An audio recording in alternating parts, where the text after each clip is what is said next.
The Mystery of Hunter's Lodge. After all, murmured Poirot, it is possible that I shall not die this time. Coming from a convalescent influenza patient, I hailed the remark as showing a beneficial optimism. I myself had been the first sufferer from the disease. Poirot, in his turn, had gone down. He was now sitting up in bed, propped up with pillows, his head muffled in a woolen shawl, and was slowly sipping a particularly noxious tisane, which I had prepared according to his directions. His eye rested with pleasure upon a neatly graduated row of medicine bottles which adorned the mantelpiece.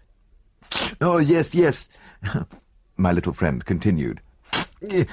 "Once more shall I be myself again, eh? The great Hercule Poirot, the terror of evildoers." Figure to yourself, mon ami, that I have a little paragraph to myself in society gossip, eh? Oh, but yes, here it is. Go it, criminals, all out! Hercule Poirot! And believe me, girls, here's some Hercules. Our own pet society detective can't get a grip on you. 'Cause why? 'Cause he's got la grippe himself. I laughed. Good for you, Poirot. You're becoming quite a public character, and fortunately, you haven't missed anything of particular interest during this time. That is true. The few cases I have had to decline did not fill me with any regret. Our landlady stuck her head in at the door. There's a gentleman downstairs. Says he must see Monsieur Poirot or you, Captain. Seeing as he was in a great to-do, and with all that quite the gentleman, I brought up his card. She handed me a bit of pasteboard. Mr. Roger Havering, I read. Poirot motioned with his head towards the bookcase, and I obediently pulled forth Who's Who. Poirot took it from me and scanned the pages rapidly. Second son of 5th Baron Windsor, eh? Married 1913, Zoe, the 4th daughter of William Crabbe. I said. I rather fancy that's the girl who used to act at the Frivolity. Only she called herself Zoe Carisbrooke. I remember she married some young man about town, just before the war. Would it interest you, Hastings, to go down and hear what our visitor's particular little trouble is? Make him all my excuses. Roger Havering was a man of about 40, well set up and of smart appearance. His face, however, was haggard, and he was evidently labouring under great agitation. Captain Hastings, you are Monsieur Poirot's partner, I understand. It's imperative that he should come with me to Derbyshire today. Well, I'm afraid that's impossible, I replied. Poirot is ill in bed, influenza. His face fell. Oh, dear me, that's a great blow to me. Well, the matter on which you want to consult him is serious? Oh, my God, yes. My uncle, the best friend I have in the world, was foully murdered last night. What, here in London? No, in Derbyshire. I was in town and received a telegram from my wife this morning. Immediately upon its receipt, I determined to come round and beg Monsieur Poirot to undertake the case. Well, if you will excuse me a minute, I said, struck by a sudden idea. I rushed upstairs and in a few brief words acquainted Poirot with the situation. He took any further words out of my mouth. I see. You want to go yourself, is it not so? Well, why not? You should know my methods by now. All I ask is that you should report to me fully every day and follow implicitly any instructions I may wire you. To this I willingly agreed. An hour later, I was sitting opposite Mr. Havering in a first-class carriage on the Midland Railway, speeding rapidly away from London. To begin with, Captain Hastings, you must understand that Hunter's Lodge, where we're going, and where the tragedy took place, is only a small shooting box in the heart of the Derbyshire moors. Our real home is near Newmarket, and we usually rent a flat in town for the season. Hunter's Lodge is looked after by a housekeeper who is quite capable of doing all we need when we run down for an occasional weekend. Of course, during the shooting season, we take down some of our own servants from Newmarket. My uncle, Mr. Harrington Pace, as you may know, my mother was a Miss Pace of New York, has, for the last 3 years, made his home with us. He never got on well with my father or my elder brother, and I suspect that my being somewhat of a prodigal son myself rather increased than diminished his affection towards me. Of course, I am a poor man, and my uncle was a rich one, in other words. Well, he paid the piper. But though exacting in many ways, he wasn't really hard to get on with, and we all three lived very harmoniously together. But 2 days ago, my uncle, rather wearied with some recent gaieties of ours in town, suggested that we should run down to Derbyshire for a day or two. My wife telegraphed to Mrs. Middleton, the housekeeper, and we went down that same afternoon. Yesterday evening I was forced to return to town, but my wife and my uncle remained on. This morning I received this telegram. He handed it over to me. Come at once. Uncle Harrington murdered last night. Bring good detective if you can, but do come. Zoe. Then, as yet, you know no details? No. I suppose it'll be in the evening papers. Without doubt, the police are in charge. It was about 3 o'clock when we arrived at the little station of Elmersdale. From there, a 5-mile drive brought us to a small grey stone building in the midst of the rugged moors. A lonely place, I observed with a shiver. Havering nodded. Oh, I shall try to get rid of it. I could never live here again. We unlatched the gate and were walking up the narrow path to the oak door when a familiar figure emerged and came to meet us. "Jap!" I ejaculated. The Scotland Yard inspector grinned at me in a friendly fashion before addressing my companion. Mr. Havering, I think? I've been sent down from London to take charge of this case, and I'd like a word with you, if I may, sir. My wife, and I've seen your good lady, sir, and the housekeeper. And I won't keep you a moment, but I'm anxious to get back to the village, now that I've seen all there is to see here. Well, I know nothing as yet as to what... Exactly, said Jap soothingly. But there are just 1 or 2 little points I'd like your opinion about, all the same. Our Captain Hastings here, he knows me, and he'll go on up to the house and tell them you're coming. Now, what have you done with the little man, by the way, Captain Hastings? He's ill in bed with influenza. Oh, is he now? I'm sorry to hear that. Rather the case of the cart without the horse, you being here without him, isn't it? And on his rather ill-timed jest, I went on to the house. I rang the bell as Jap had closed the door behind him. After some moments it was opened to me by a middle-aged woman in black. Mr. Havering will be here in a moment, I explained. He's been detained by the inspector. I've come down with him from London to look into the case. Now, perhaps you can tell me briefly what occurred last night. Come inside, sir. She closed the door behind me, and we stood in the dimly lighted hall. It was after dinner last night, sir, that the man came. He asked to see Mr. Pace, sir, and seeing that he spoke the same way, I thought it was an American gentleman friend of Mr. Pace's, and I showed him into the gun-room, and then went to tell Mr. Pace. He wouldn't give any name, which, of course, was a bit odd, now I come to think of it. I told Mr. Pace, and he seemed puzzled, but he said to the mistress, "Excuse me, Zoe, while I see what this fellow wants." He went off to the gun-room, and I went back to the kitchen, but after a while I heard loud voices as if they were quarrelling, and I came out into the hall. At the same time, the mistress, she comes out too, and just then there was a shot, and then a dreadful silence. We both ran to the gun-room door, but it was locked, and we had to go round to the window. It was open, and there inside was Mr. Pace, all shot and bleeding. What became of the man? Well, he must have got away through the window, sir, before we got to it. And then? Well, Mrs. Havering sent me to fetch the police. And 5 miles to walk it was.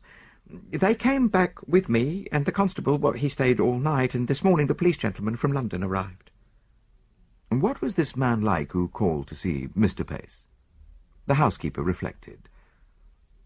Well, he had a black beard, sir, and was about middle-aged, and had on a light overcoat. Beyond the fact that he spoke like an American, I didn't notice much about him. I see. Now, I wonder if I can see Mrs. Havering. Oh, she's upstairs, sir. Shall I tell her? Or, if you please, Tell her that Mr. Havering is outside with Inspector Japp, and that the gentleman he has brought back with him from London is anxious to speak to her as soon as possible." "Very good, sir." I was in a fever of impatience to get all the facts. Japp had got 2 or 3 hours' start on me, and his anxiety to be gone made me keen to be close at his heels. Mrs. Havering did not keep me waiting long. In a few minutes I heard a light step descending the stairs, and looked up to see a very handsome young woman coming towards me. She wore a flame-coloured jumper that set off the slender boyishness of her figure. On her dark head was a little hat of flame-coloured leather. Even the present tragedy could not dim the vitality of her personality. I introduced myself, and she nodded in quick comprehension.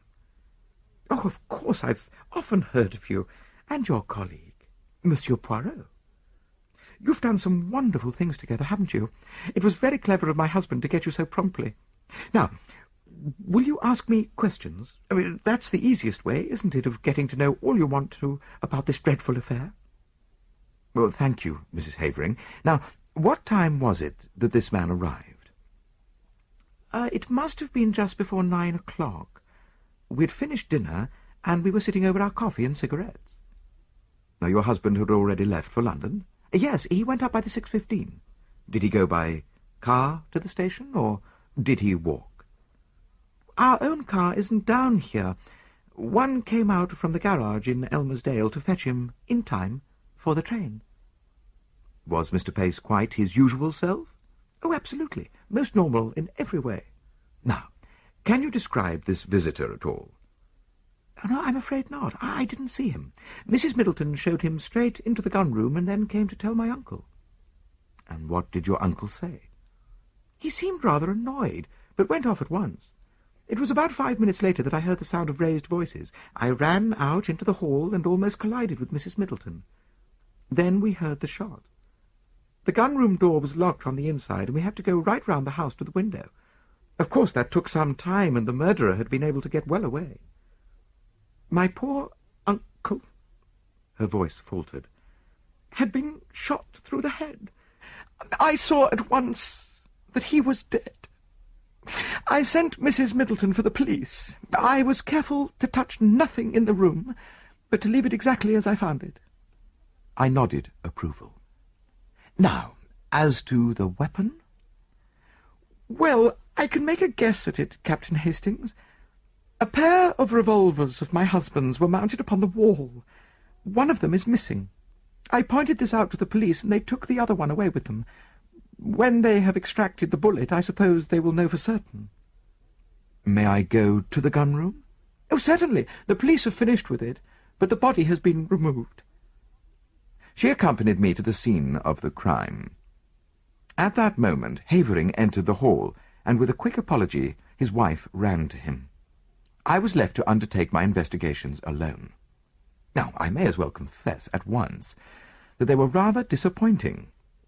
In detective novels, clues abound, but here I could find nothing that struck me as out of the ordinary except a large blood stain on the carpet where I judged the dead man had fallen. I examined everything with painstaking care, and took a couple of pictures of the room with my little camera, which I had brought with me. I also examined the ground outside the window, but it appeared to have been so heavily trampled underfoot that I judged it was useless to waste time over it. No, I had seen all that Hunter's Lodge had to show me. I must go back to Elmersdale and get into touch with Japp. Accordingly, I took leave of the Haverings and was driven off in the car that had brought us from the station. I found Japp at the Matlock Arms, and he took me forthwith to see the body. Harrington Pace was a small, spare, clean-shaven man, typically American in appearance. He had been shot through the back of the head, and the revolver had been discharged at close quarters. "Turned away for a moment," remarked Japp, "and the other fellow snatched up a revolver and shot him. The one Mrs. Havering handed over to us was fully loaded, and I suppose the other one was also. Curious what darn fool things people do. Fancy keeping 2 loaded revolvers hanging up on your wall." "What do you think of the case?" I asked as we left the gruesome chamber behind us. "Well, I got my eye on Havering to begin with. Oh, yes." Noting my exclamation of astonishment, "Havering has 1 or 2 shady incidents in his past. When he was a boy at Oxford, there was some funny business about the signature on one of his father's cheques. All hushed up, of course. And then he's pretty heavily in debt now. And they're the kind of debts he wouldn't like to go to his uncle about. Whereas you may be sure the uncle's will would be in his favour. Oh, yes, I got my eye on him. And that's why I wanted to speak to him before he saw his wife. But their statements dovetail all right. And I've been to the station, and there's no doubt whatever that he left by the 6:15 that gets up to London at about 10:30. He went straight to his club, he says, and if that's confirmed all right, why, he couldn't have been shooting his uncle here at 9 o'clock in a black beard. Oh, yes, I was going to ask you what you thought about that beard. Japp winked. I thought it grew pretty fast. Grew in the 5 miles from Elmersdale to Hunter's Lodge. Now, Americans that I've met are mostly clean-shaven. Yes, it's amongst Mr. Pacey's American associates that we'll have to look for the murderer. I questioned the housekeeper first and then her mistress, and their stories agree all right, but I'm sorry Mrs. Havering didn't get a look at the fellow. Well, she's a smart woman, and she might have noticed something that would set us on the track. I sat down and wrote a minute and lengthy account to Poirot. I was able to add various further items of information before I posted the letter. The bullet had been extracted and was proved to have been fired from a revolver identical with the one held by the police. Furthermore, Mr. Havering's movements on the night in question had been checked and verified, and it was proved beyond doubt that he had actually arrived in London by the train in question. And thirdly, a sensational development had occurred. A city gentleman living at Ealing, on crossing Haven Green to get to the district railway station that morning, had observed a brown paper parcel stuck between the railings. Opening it, he found that it contained a revolver.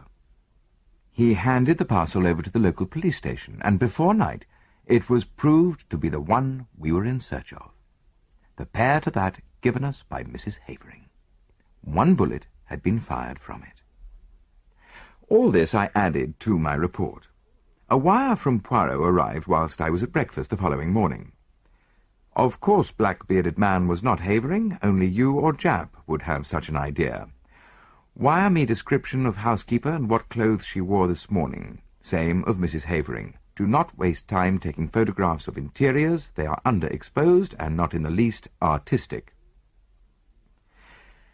It seemed to me that Poirot's style was unnecessarily facetious. I also fancied he was a shade jealous of my position on the spot with full facilities for handling the case. His request for a description of the clothes worn by the 2 women appeared to me to be simply ridiculous, but I complied as well as I, a mere man, was able to. At 11, another wire came from Poirot. Advise Japp arrest housekeeper before it is too late. Dumbfounded, I took the wire to Japp. He swore softly under his breath. He's the goods, Monsieur Poirot. Oh, if he says so, there's something in it. And I hardly noticed the woman. I don't know that I can go so far as arresting her, but I'll have her watched. We'll go up right away and take another look at her. But it was too late. Mrs. Middleton, that quiet, middle-aged woman who had appeared so normal and respectable, had vanished into thin air. Her box had been left behind. It contained only ordinary wearing apparel. There was no clue to her identity or as to her whereabouts. From Mrs. Havering we elicited all the facts we could. I engaged her about 3 weeks ago when Mrs. Emery, our former housekeeper, left. She came to me from Mrs. Selborne's agency in Mount Street, a very well-known place. I get all my servants from there. They sent several women to see me, but this Mrs. Middleton seemed much the nicest, and had splendid references. I engaged her on the spot, and notified the agency of the fact. I can't believe that there was anything wrong with her. She was such a nice, quiet woman. The thing was certainly a mystery.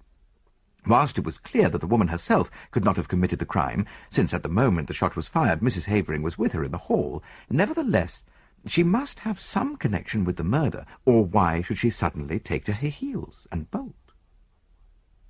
I wired the latest development to Poirot and suggested returning to London and making inquiries at Selborne's agency. Poirot's reply was prompt. Useless to inquire at agency. They will never have heard of her. find out what vehicle took her up to Hunter's Lodge when she first arrived there. Though mystified, I was obedient. The means of transport in Elmersdale were limited. The local garage had 2 battered Ford cars, and there were 2 station flys. None of these had been requisitioned on the date in question. Questioned, Mrs. Havering explained that she had given the woman the money for her fare down to Derbyshire and sufficient to hire a car or fly to take her up to Hunter's Lodge. There was usually one of the Fords at the station on the chance of its being required. And taking into consideration the further fact that nobody at the station had noticed the arrival of a stranger, black-bearded or otherwise, on the fatal evening, everything seemed to point to the conclusion that the murderer had come to the spot in a car, which had been waiting near at hand to aid his escape, and that the same car had brought the mysterious housekeeper to her new post. I may mention that inquiries at the agency in London bore out Poirot's prognostication. No such woman as Mrs. Middleton had ever been on their books. They had received the Honourable Mrs. Havering's application for a housekeeper, and had sent her various applicants for the post.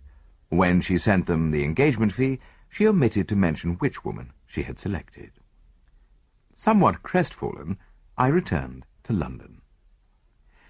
I found Poirot established in an armchair by the fire in a garish silk dressing-gown. He greeted me with much affection. "Ah, mon ami Hastings, but how glad I am to see you. Veritably, I have for you a great affection. And you have enjoyed yourself, huh? You have run to and fro with a good Jap, huh? You have interrogated and investigated to your heart's content, huh?" "Poirot," I cried, "the thing's a dark mystery. It'll never be solved." "Oh, it is true that we are not likely to cover ourselves with glory over it." "Well, no, indeed. It's a hard nut to crack." "Oh, as far as that goes, I am very good at cracking the nuts. Oh, a veritable squirrel. It is not that which embarrasses me. I know well enough who killed Mr. Harrington Pace." "You know? Well, how did you find out?" "Your illuminating answers to my wiles supplied me with the truth. See here, Hastings, let us examine the facts methodically and in order. Mr. Harrington Pace is a man with a considerable fortune, which at his death will doubtless pass to his nephew. Point number 1. His nephew is known to be desperately hard up. Point number 2. His nephew is also known to be, shall we say, a man of rather loose moral fibre. Point number 3. "Yet, but Roger Havering is proved to have journeyed straight up to London." Et précisément. And therefore, as Mr. Havering left Elmersdale at 6:15, and since Mr. Pace cannot have been killed before he left, or the doctor would have spotted the time of the crime as being given wrongly when he examined the body, we conclude quite rightly that Mr. Havering did not shoot his uncle. But there is a Mrs. Havering, Hastings." "What, impossible! The housekeeper was with her when the shot was fired." "Ah, yes, the housekeeper. But she has disappeared." "Well, she'll be found." "I think not. There is something peculiarly elusive about that housekeeper. Don't you think so, Hastings? It struck me at once." "Well, she played her part, I suppose, and then got out in the nick of time." "Ah, and what was her part?" "Well, presumably to admit her confederate, the black-bearded man." "Oh, no. That was not her part. Her part was what you have just mentioned. To provide an alibi for Mrs. Havering at the moment the shot was fired. And no one will ever find her, mon ami, because she does not exist. There is no such person, as your so great Shakespeare says." It was Dickens," I murmured, unable to suppress a smile. "But what do you mean, Poirot?" "I mean that Zoe Havering was an actress before her marriage, that you and Jap only saw the housekeeper in a dark hall, a dim, middle-aged figure in black with a faint, subdued voice, and finally, that neither you nor Jap, nor the local police whom the housekeeper fetched, ever saw Mrs. Middleton and her mistress at one and the same time." No, it was child's play for that clever and daring woman. On the pretext of summoning her mistress, she runs upstairs, slips on a bright jumper and a hat with black curls attached, which she jams down over the grey transformation. A few deft touches and the makeup is removed, a slight dusting of rouge, and the brilliant Zoe Havering comes down with a clear, ringing voice. Nobody looks particularly at the housekeeper. Why should they? There is nothing to connect her with the crime. She, too, has an alibi. Yeah, but the revolver that was found at Ealing, Mrs. Havering couldn't have placed it there. No, that was Roger Havering's job. But it was a mistake on their part. It put me on the right track. A man who has committed murder with a revolver, which he found on the spot, would fling it away at once. He would not carry it up to London with him. No, the motive was clear. The criminals wished to focus the interest of the police on a spot far removed from Derbyshire. They were anxious to get the police away as soon as possible from the vicinity of Hunter's Lodge. Of course, the revolver found at Ealing was not the one with which Mr. Pace was shot. Roger Havering discharged one shot from it, brought it up to London, went straight to his club to establish his alibi, then went quickly out to Ealing by the district, a matter of about 20 minutes only, placed the parcel where it was found, and so back to town. That charming creature, his wife, quietly shoots Mr. Pace after dinner. You remember he was shot from behind? Another significant point, that. Reloads the revolver and puts it back in its place, and then starts off with a desperate little comedy. But it's incredible, I muttered, fascinated. And yet it is true. Bien sûr, my friend, it is true. But to bring that precious pair to justice, that is another matter. Well, Japp must do what he can. I have written him fully, but I fear very much, Hastings, that we shall be obliged to leave them to fate, or le bon Dieu, whichever you prefer. The wicked flourish like a green bay tree, I reminded him. But at a price, Hastings. Always at a price, croyez-vous. Poirot's forebodings were confirmed. Japp, though convinced of the truth of his theory, was unable to get together the necessary evidence to ensure a conviction. Mr. Pace's huge fortune passed into the hands of his murderers.